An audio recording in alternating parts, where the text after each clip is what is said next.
kasih di dalam Tuhan, kalau teman-teman sempat lihat flyer ya, saya beri judul tema khotbah kita untuk sore hari ini adalah Spiritual Transformation. Ya, pernah dengar kata ini kan ya, Spiritual Transformation ya, transformasi spiritual kalau di bahasa Indonesia kan ya, Spiritual Transformation. Kita sering kali kan mendengar kata itu gitu, dan kata itu kelihatannya kayak wow gitu ya, perubahan spiritual tuh yang kayak gimana gitu kan. Nah, kita akan belajar melalui firman Tuhan hari ini. Ternyata untuk mencapai yang namanya spiritual transformation, Zakheus ini termasuk salah seorang yang mengalami spiritual transformation. Dan sebelum dia mencapai itu, ternyata ada langkah-langkahnya, ada step by step yang harus dia lewati untuk bisa sampai ke spiritual transformation. Dan apa itu? Langkah yang pertama yang dialami oleh Zakheus adalah dia mengalami dulu yang namanya spiritual calling ya, atau panggilan spiritual ya, panggilan spiritual. Nah, saya teringat nih, biasanya ketika seorang yang masih muda mau sekolah teologi ya, atau sekolah Alkitab gitu ya, kurang lebih seperti itu biasanya diwawancara dulu kan, diseleksi ya, nggak semua orang tuh langsung diterima begitu saja. Nah, ketika diseleksi ada interview macam itu, lalu kemudian biasanya salah satu dosen itu akan bertanya, kira-kira apa yang membuat kamu tuh mau sekolah teologi? Apa yang membuat kamu ingin melayani Tuhan? Dan jawaban dari antara 100 orang yang ditanya, 90% ke atas tuh pasti menjawab panggilan. Saya terpanggil. Kalau misalnya pertanyaan itu disampaikan kepada teman-teman, kenapa mau melayani Tuhan? Saya terpanggil. Tapi kemudian dijawab lagi oleh dosen biasanya. Dilanjutkan pertanyaannya, mana suratnya? Kamu bilang kamu dipanggil Tuhan kan? Mana buktinya kamu dipanggil Tuhan? Bicara tentang spiritual calling ini kayaknya umum sekali kita dengar, tetapi tidak semudah itu juga untuk membuktikan bahwa ini tuh adalah panggilan Tuhan. Dan apakah semudah itu kita itu dipanggil oleh Tuhan begitu ya? Nah, tetapi teman-teman, satu hal yang harus kita pahami, pada dasarnya manusia itu punya kepekaan terhadap kehadiran yang transcendence ya. Yang transcendence ini adalah yang tidak terbatas ruang dan waktu, atau yang kita kenal sekarang, kita sebut sekarang sebagai Tuhan. Manusia itu punya kepekaan terhadap spirit ya. Sebagai contoh, dulu waktu agama belum ada, orang-orang zaman dulu melihat ketika gunung meletus begitu kan, kemudian laharnya kemana-mana, dan akhirnya menghancurkan rumah-rumah warga yang ada di sekitarnya. Kemudian mereka bilang, wah, di gunung ini ada rohnya.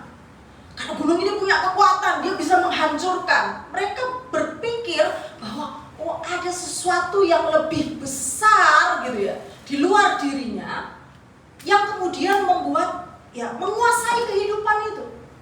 Meskipun pada saat itu kepercayaan itu karena orang-orang masih sangat sederhana, mereka pikirnya di gunung ini ada penunggunya. Makanya orang bawa sajen kan ke gunungnya. Pohon juga begitu. Enak-enak duduk begini, tiba-tiba jatuh. Buahnya manis. Wah.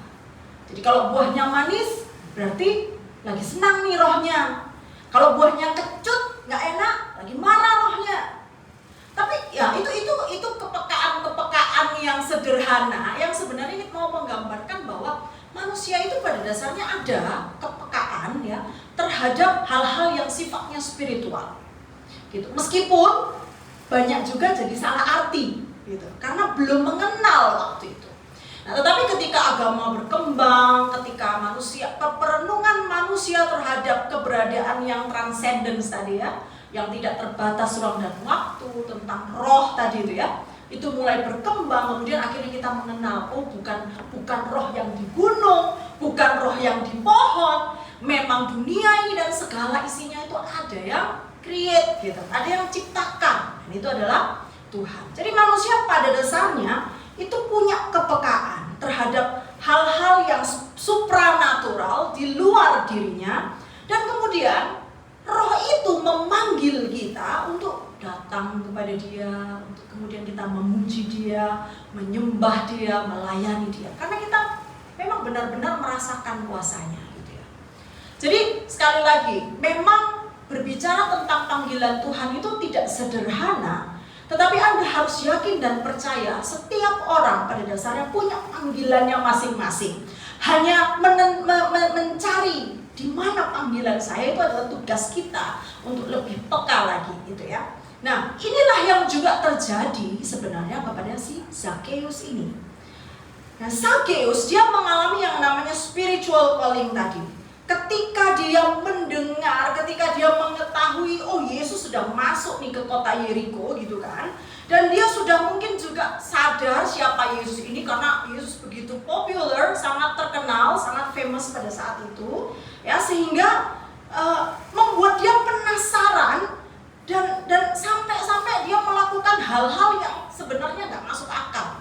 Ya, manjat pohon gitu. Anda pernah lihat sajam-nim Anda manjat pohon? Enggak ya? Anda membayangkan kalau sajam-nim Anda manjat pohon, Anda pasti ketawain dia ya. Gila kali ya ini bos ya. Kenapa dia mesti naik pohon ya? Gitu. Apa udah agak kurang 1 ons ya, gitu kan? Pasti kan? Nah, seorang dengan jabatan sekelas Zakheus, ini kan kepala pemungut cukai. Ini bukan ecek-ecek gitu, bukan orang kecil gitu ya. Dia ini kepalanya gitu. Dia yang bikin sistem pemungutan pajak mesti kayak gimana. Dia yang keluarkan keputusan. Dia yang memutuskan segala sesuatu. Ketika dia mendengar, dia tahu bahwa oh ada Yesus lagi masuk nih ke kota, dia bisa seperti tinggalkan semua gitu. Dia nggak peduli dia ini siapa. Dia manjat pohon. Kenapa? Karena dia merasakan ada sesuatu yang berbeda dengan Yesus ini. Kalau nggak merasakan itu, nggak mungkin dia meninggalkan semua itu. Nggak mungkin dia seperti orang gila manjat-manjat pohon seperti itu, ya kan?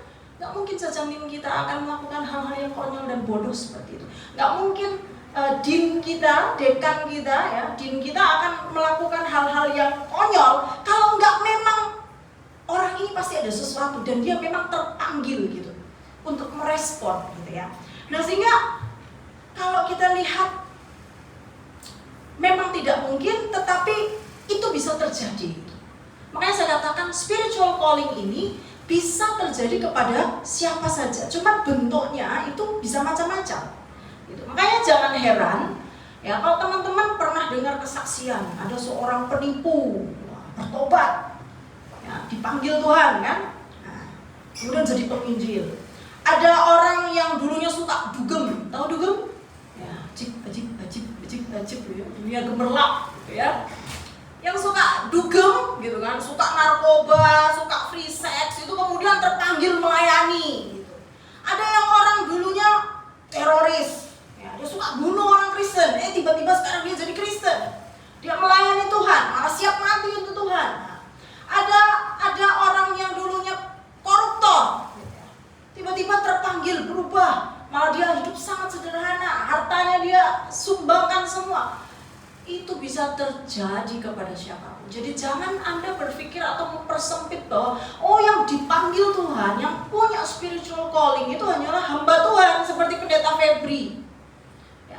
Teman-teman yang duduk di kursi ini semua bisa dipanggil oleh Tuhan. Amen. Tetapi tidak semua harus jadi pendeta, karena tadi saya katakan tergantung panggilannya apa. Ya, Zakheus dia tidak serta-merta kemudian berubah jadi guru rohani ya. Dia tetap menjadi seorang kepala pemungut cukai, tapi di akhir cerita kita lihat betapa berubahnya dia. Jadi sekali lagi semua orang punya spiritual calling. Nah, kita harus peka. Itu kira-kira apa ya spiritual calling? Apa ya? Apa panggilan spiritual saya ya? Jadi jangan batasi diri kita, jangan matikan kepekaan kita terhadap panggilan Tuhan. Kadang panggilan Tuhan itu sederhana. Anda hanya dipanggil untuk beribadah dulu, pertama ya, awal-awal yang tahap-tahap awal gitu ya. Beribadah dululah. Yang dulunya mungkin sangat suka main game, yang dulunya mungkin sangat suka nonton drakor dan dra yang lain itu gitu kan. Yang waktunya habis untuk sesuatu yang sifatnya duniawi misalnya, tapi kemudian tiba-tiba Anda terpanggil, kok aku rindu ya, aku haus ya, aku kok ingin bersekutu ya, aku ingin beribadah. Jangan abaikan itu, teman-teman. Ya, ada yang juga dipanggil untuk melayani. Setelah Anda mungkin sudah terlalu lama duduk di kursi jemaat, sampai panas kursi itu, bukan karena kecenderungan kalau di Indonesia itu ada candaan ya. Kalau duduk kursinya panas tuh berarti anaknya banyak gitu ya, itu bercanda aja gitu ya. Mungkin Anda merasa aku sudah terlalu banyak, terlalu sering aku duduk di kursi sampai kursiku ini panas begitu kan. Kemudian Anda mungkin terpanggil untuk, kayaknya aku kok ingin melayani Tuhan ya, tapi aku nggak bisa nyanyi Tuhan, aku bisanya cuma masak, ya udah masak gitu kan. Anda jangan abaikan kepekaan semacam panggilan-panggilan semacam itu. Lalu mungkin juga, panggilan untuk hidup di dalam Kristus. Kalau mungkin dulu ya aku tuh hidupnya sembarangan, tidak punya arah dan tujuan, tapi sekarang aku kok merasa seperti ada sesuatu yang mendesak hatiku untuk ayo kembalilah ke jalan Tuhan. Jangan abaikan panggilan itu. Mari kita lebih peka, mari kita tidak membatasi diri kita terhadap spiritual calling itu. Karena ini adalah langkah pertama sebelum spiritual transformation terjadi, sebelum transformasi spiritual terjadi ya. Jadi yang pertama tadi adalah spiritual calling. Yang kedua, setelah Anda mengalami yang namanya panggilan spiritual, ada yang namanya spiritual challenge, ya, tantangan spiritual. Jadi jangan pikir orang yang dipanggil Tuhan itu akan enak hidupnya. Coba tanya Pak Pendeta Febri, ya pasti banyak juga tantangannya kan. Akan diuji terus menerus dengan tantangan-tantangan. Orang yang sudah dipanggil Tuhan biasanya semakin banyak tantangannya. Ya.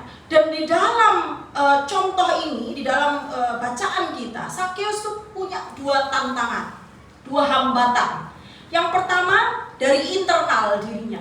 Ketika dia lihat Yesus masuk ke kota, dia ingin bertemu, dia ingin melihat. Tantangannya adalah badannya yang pendek, itu tantangan internal. Badan dia yang kecil, pendek, makanya dia sampai manjat pohon gitu ya. Karena dia merasa kalau dia berdiri di tengah-tengah kerumunan orang, dia nggak mungkin bisa lihat Yesus. Yesus pun nggak mungkin bisa lihat dia, gitu ya. Nah, tetapi ada tantangan kedua, yaitu tantangan eksternal, dan ini datangnya dari orang lain. Dalam cerita ini dari orang banyak. Sakeus dengan posisinya sebagai kepala pemungut cukai, dia dibenci gitu oleh orang banyak. Coba siapa yang di sini jatuh cinta kepada orang pajak? Cinta banget sarange gitu ya sama orang pajak gitu. Kalau sebisa mungkin kan kita nggak bayar pajak gitu, malah enak gitu ya. Kita yang kerja capek-capek, kemudian harus bayar pajak lagi gitu ya. Sekarang di Indonesia lagi ngetren, semua dipajakin. Sampai lagu yang diputar di restoran, harus bayar. Ya, padahal tuh sudah beli kaset dia ya, diputar lagunya masih bayar lagi, itu di Indonesia. Nanti habis ini mungkin nyanyi-nyanyi di kondangan itu ada pajaknya juga gitu. Pokoknya sekarang kan lagi krisis kan, jadi semua hal dipajakin gitu. Pokoknya di Indonesia sekarang itu lagi heboh lah itu, gitu ya. Saya nggak tahu di Malaysia mungkin nggak begitu kali ya. Di Indonesia sekarang mungkin karena lagi krisis, jadi bagaimana caranya bisa ada pemasukan gitu sebanyak-banyaknya. Nah jadi sekali lagi, orang-orang pajak ini biasanya dibenci, dan itu menjadi tantangan dari Sakeus ini. Dia di satu sisi dia ingin bertemu Yesus, dia tahu badannya pendek sehingga dia susah bertemu. Kemudian dia mau bertemu pun orang banyak itu nggak akan kasih tempat buat dia. Kenapa dia sampai naik ke atas pohon? Karena memang orang nggak peduli dia, orang nggak ada kasihan sama dia gitu. Dia mau permisi juga orang nggak bakalan mendengarkan gitu. Orang nggak bakalan memberikan tempat kepada dia karena dia sudah dibenci. Tetapi melihat semua itu, apa yang dia lakukan, apa yang dilakukan oleh Sakeus, ayat 4 katakan dia berlari, mendahului, dan kemudian dia memanjat pohon ara. Dengan kata lain, dia tahu kelemahan dirinya, dia tahu tantangan yang dia hadapi, tetapi dia berusaha untuk keluar. Dia berusaha untuk menaklukkan tantangan itu. Berbicara tentang dia manjat di atas pohon, itu berbicara tentang bagaimana dia berusaha untuk menaklukkan tantangan itu. Nah sehingga sekali lagi teman-teman, ketika kita transformasi spiritual. Ya. Pertama kita harus dulu mengalami panggilan spiritual, tetapi kita juga harus mengalahkan tantangan-tantangan spiritual ini. Kita nggak bisa jadi pribadi yang lembek, yang lemah. Kita harus lebih kuat gitu daripada masalah kita. Kalau diejek-ejek aja sudah menyerah, ya kita nggak akan mengalami perubahan apapun. Perubahan tidak akan pernah terjadi selama kita masih berada di zona nyaman, kan begitu. Ya, orang yang mau maju dia harus kalahkan dulu tantangannya, baru dia bisa maju. Kalau dia maunya ya yang penting saya hari ini hidup, masih bisa bernafas, masih bisa makan, ya hidupnya akan begitu-begitu terus. Nah kalau sudah begitu-begitu terus, marah sama Tuhan. Tuhan, aku sudah bekerja bertahun-tahun, kenapa aku begini-begini saja? Kenapa aku tidak punya apa-apa? Kamu aja tidak pernah mau mengalahkan tantangan kok dalam hidupmu, kamu mau berubah bagaimana? Kamu maunya seperti bayi yang disuap terus-menerus, tidak mau makan sendiri. Bagaimana kamu mau berkembang? Ya kan? Bagaimana kamu bisa menjadi hebat? Nah, jadi sekali lagi yang pertama harus kalahkan tantangan itu. Tetapi juga ada pesan yang cukup penting di dalam bacaan kita ini. Ketika dikatakan bahwa Zakeus itu berlari mendahului, artinya apa? Dia berusaha untuk keluar dari kerumunan. Ya, ada beda antara kerumunan dengan komunitas. Antara crowd, ya, kerumunan dengan community itu beda. Komunitas itu beda. Ya, kalau di dalam kisah Zakeus, ya itu kerumunan orang-orang yang mungkin tidak saling mengenal gitu ya. Mereka kemudian kebetulan berada di satu tempat yang sama, berkumpul bersama, ya itu kerumunan. Gitu. Tapi kalau komunitas, biasanya dia saling mengenal, dia bisa saling menguatkan, dia bertumbuh bersama, punya kasih sebagai dasar. Tapi kalau kerumunan, tidak perlu ada kasih. Intinya butuh orang banyak aja. Dan di tengah-tengah kerumunan itu segala sesuatu bisa terjadi. Karena tidak ada kasih, tidak kenal satu sama lain, orang bisa cibir satu sama lain. Orang bisa saling jatuhkan satu sama lain. Orang bisa taruh kakinya begini untuk supaya orang lain jatuh. Tetapi di komunitas tidak seperti itu. Dan Zakeus dia berusaha untuk keluar dari kerumunan itu. Dia berlari mendahului, artinya dia keluar dari kerumunan itu. Saudaraku, kalau gereja Tuhan ingin bertumbuh, ingin mengalami transformasi spiritual, Anda tidak bisa jadi kerumunan. Ya, Anda tidak bisa cuma selamat hari Minggu, ya, setelah itu pulang. Gak bisa. Gak ada efeknya. Ya, Anda mau penyembahan, oke, tetapi kadang-kadang kita butuh bersekutu juga. Ya, karena kita bukan hanya makhluk individu, kita juga makhluk sosial. Kita butuh dikuatkan. Sometimes ketika Anda mengalami banyak masalah, ya, Anda punya banyak masalah, tiba-tiba Anda ketemu dengan Kak Vero dengan senyum manisnya, mungkin masalah Anda akan hilang. Bukan hanya Kak Andrea saja yang bisa terhibur dengan senyum manis Kak Vero. Ya, saya seringkali terhibur juga. Meskipun tadi ya pulang dari Pyeongtaek, jangankan begitu. Siapa tadi anjingnya namanya Kak? Kyo. Saya lihat Kyo aja saya semangat di dalam mobil. Meskipun dia masih nggak kenal saya pangku dia udah gelisah gitu ya. Kalau seekor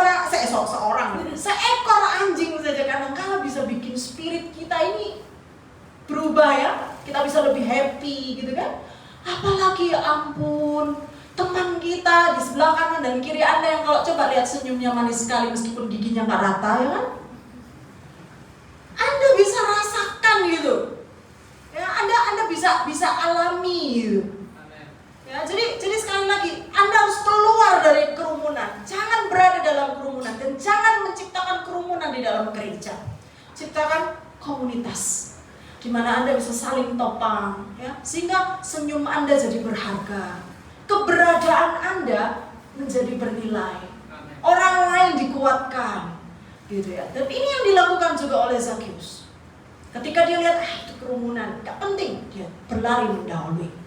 Ya, jadi ketika kita bicara tentang sekali lagi tantangan spiritual, banyak pasti. Setelah Anda mendapatkan panggilan spiritual, step berikutnya Anda akan mengalami tantangan spiritual. Tapi Anda mau nggak jadi seperti Zakeus yang kemudian keluar dari itu? Ya, ada ilustrasi yang baik tentang seekor elang dan seekor ular. Anda tahu nggak kenapa elang itu selalu kalau dia mau makan ular, dia mesti cengkram dan bawa ular itu naik tinggi ke atas. Kenapa? Kira-kira ular itu berbahaya. Elang itu memang makan ular ya, tetapi ular itu bukan makanan yang pasrah. Makan aku dong, nggak ada itu ya. Ular itu dia bisa melawan gitu. Manusia aja dia bisa telan ya. Dan cara dia melawan adalah dengan melilit. Kalau elang ini dia tetap di darat, dia bisa kalah dengan ular. Bisa jadi bukan dia yang makan ular, dia yang dimakan oleh ularnya. Tetapi elang ini tahu ular tidak berkuasa di udara. Makanya dia cengkram dan dia bawa ular ini terbang sangat tinggi, sehingga kemudian ular ini merasa lemah. Di samping pasukan oksigen mungkin juga semakin menipis, ya kan? Dia kemudian juga mungkin takut ketinggian. Saya tidak tahu, saya tidak pernah meneliti psikologi ular terhadap ketinggian, gitu kan? Tetapi intinya dia adalah makhluk darat, makhluk tanah. Dia bukan makhluk udara, sehingga dia semakin lemah. Dan disitulah kesempatan elang untuk bisa makan ular itu, menaklukkan ular itu, membuat lemas ular itu. Saudaraku, ketika Anda menghadapi tantangan, Zakeus dia berani tinggalkan semua naik ke pohon ara. Ular, elang dia terbang setinggi-tingginya. Apa yang kita bisa lakukan? Kita pun harus begitu. Kita coba keluar. Kita pergi ke ubah medan pertempuranmu. Ketika Anda sedang mengalami tantangan, ubah medan pertempuranmu. Mungkin pertempuranmu dengan relasi dengan teman ya, dengan mungkin sesama pekerja yang mungkin sirik, hanya mungkin dengan rambutmu yang shiny gitu ya, bersinar gitu kan. Karena orang itu tidak perlu punya alasan untuk membenci orang.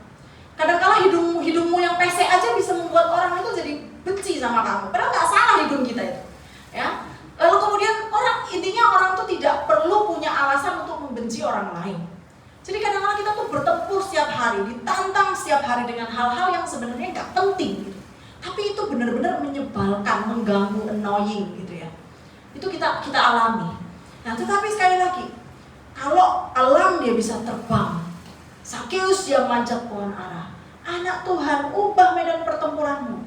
Bawa mereka di dalam doa, naik lebih tinggi gitu. Ya, jadi tantangan-tantangan yang kita hadapi memang harus dihadapi secara fisik, tapi jangan lupa berdoa, bawa mereka di dalam doa. Karena yang bisa mengubah hati manusia itu adalah Tuhan dan diri dia sendiri. Kita tuh nggak bisa. Ya, saya sudah menikah kurang lebih 13 tahun, cukup lama. Anak saya sekarang sudah SMP. Ya, saya sudah punya anak, sudah remaja. Namanya masih kecil aja ya, tapi anak saya sudah lebih tinggi sekarang dari saya. Saudaraku, saya dengan suami saya tidak ada yang bisa saya ubah dari dia. Ya dia masih seperti itu, wajahnya ya begitu-begitu saja, ya nggak tambah ganteng juga enggak gitu ya, tambah nyebelin iya gitu kan. Semakin lama itu pasti semakin banyak juga tantangannya gitu. Nah, tetapi apakah rumah tangga saya berakhir karena dia tidak semakin ganteng dan semakin menyebalkan? Kan tidak gitu. Karena apa? Ya saya nggak bisa mengubah hati dia, tapi saya percaya Tuhan bisa. Ya kalau dia tidak berubah, saya yang berubah. Bukan berubah jadi tidak cinta ya, bukan ya. Tetapi artinya bahwa masih mempertahankan, masih berusaha memahami, masih kemudian berusaha mengampuni.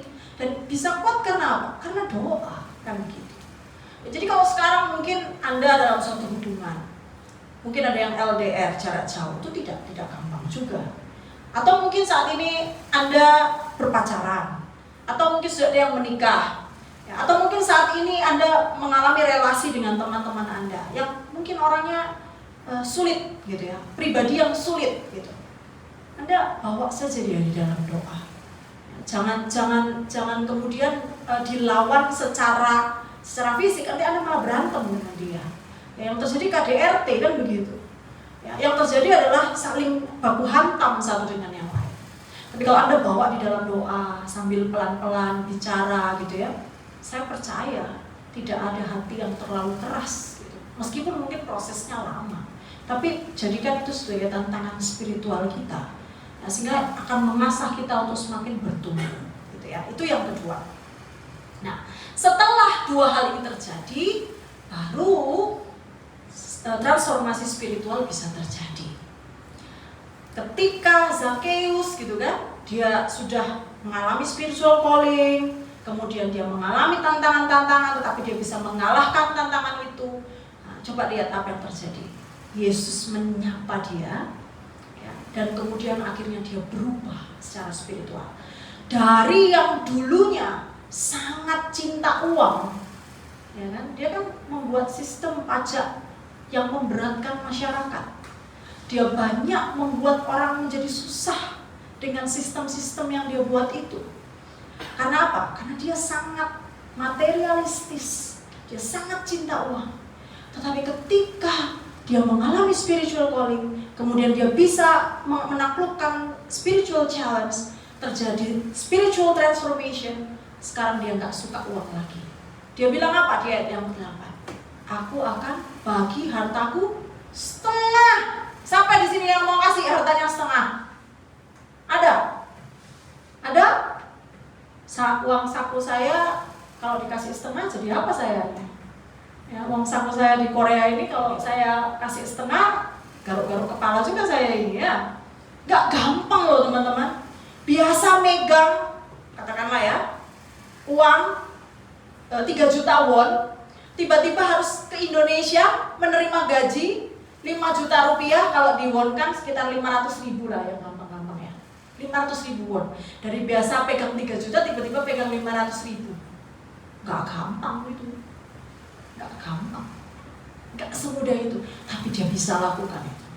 Dari yang semula rohnya itu sangat duniawi, sangat rakus, greedy, ya, tiba-tiba dia berubah menjadi seperti, aku gak peduli lagi dengan itu. Kalau misalnya nanti ada yang ditarik dengan tidak adil, akan kukembalikan berapa kali lipat? 4 kali lipat. Wah, ini gak main-main ya perubahan spiritualnya. Dia sudah bukan jadi orang yang materialistis lagi.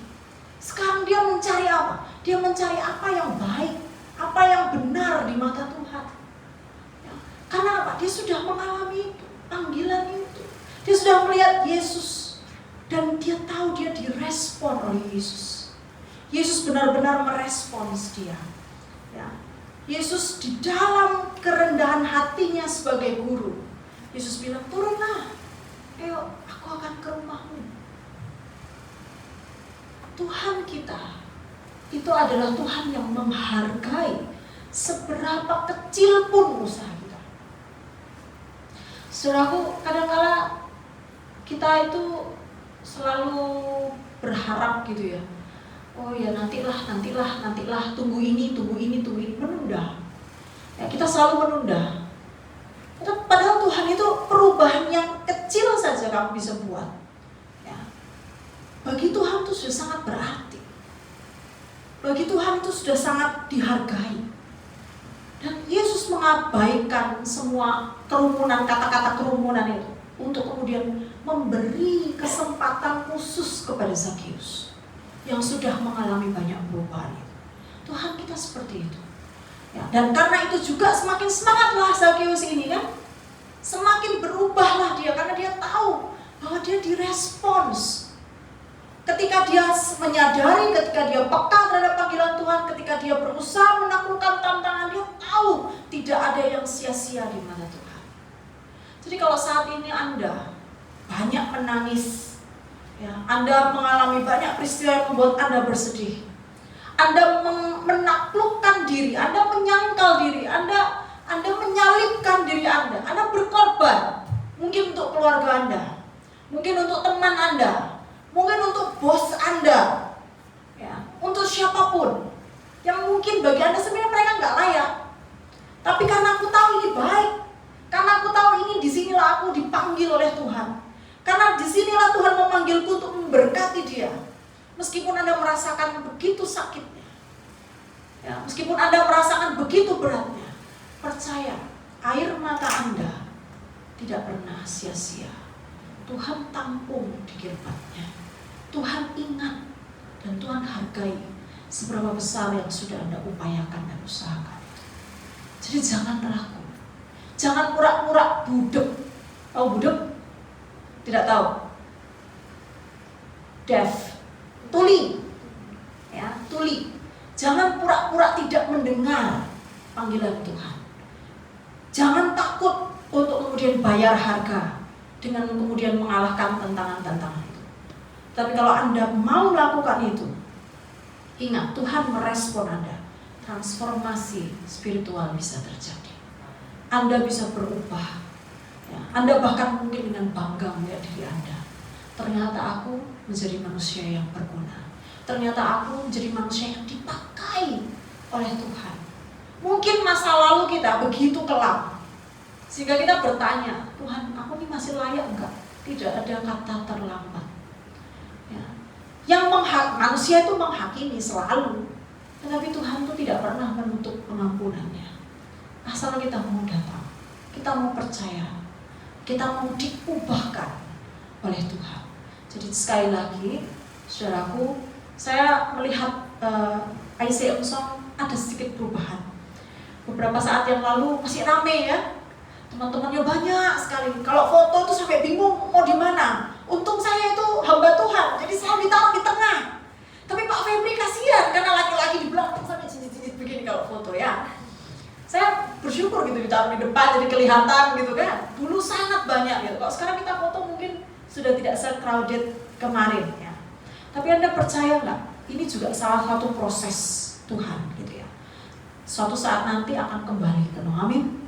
Suatu saat nanti Tuhan akan kirimkan lagi lebih banyak teman-teman Malaysia datang, teman-teman Indonesia juga akan datang gitu ya.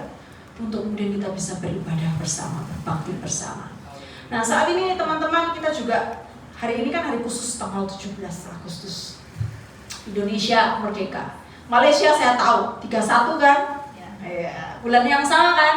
Ya. 31 Agustus Malaysia, Indonesia 17 Agustus, Korea kemarin 15 Agustus. Jadi Agustus ini ternyata adalah bulan kemerdekaan ya, untuk 3 negara ini. Saya yakin juga ini nggak kebetulan gitu ya.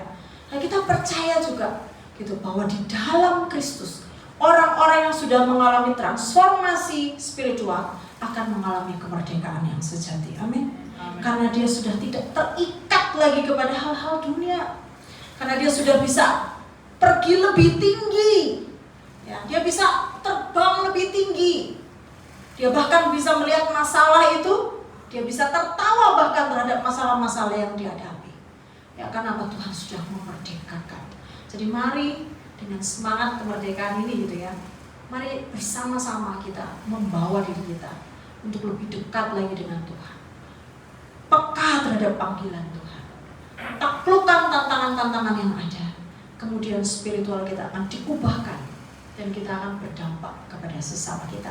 Sehingga ICM Song, saya percaya kalau setiap orang diubahkan, saya percaya bangku-bangku ini akan terisi. Karena Anda, karena kesaksian Anda, karena kehidupan Anda. Anda bukan seperti marketing yang jualan omong kosong. Anda benar-benar mempersembahkan hidup yang bisa dilihat orang, sehingga orang akan semakin heran dan akan mengenal Tuhan melalui kehidupan Anda. Amin. Mari kita berdoa.